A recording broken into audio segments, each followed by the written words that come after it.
பேர் சேவிதா பகவதி. நான் second standard படிக்கிறேன். ட்ரெஸ் எடுக்கிறதுக்கு நான் இது வச்சுருந்தேன்க்கா. அவங்க ரூபா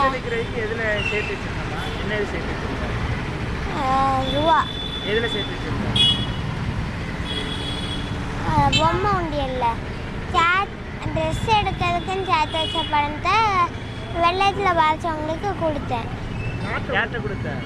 சிஎம்கிட்ட சொன்னாங்களா? சேவிதா பகவதி.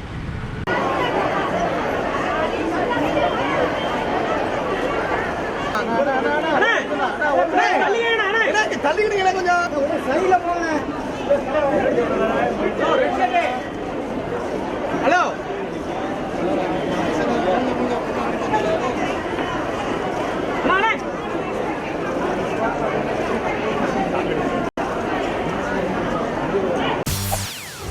செய்திகளை உடனுக்குடன் தெரிந்து கொள்ள உடனே சப்ஸ்கிரைப் பண்ணுங்க.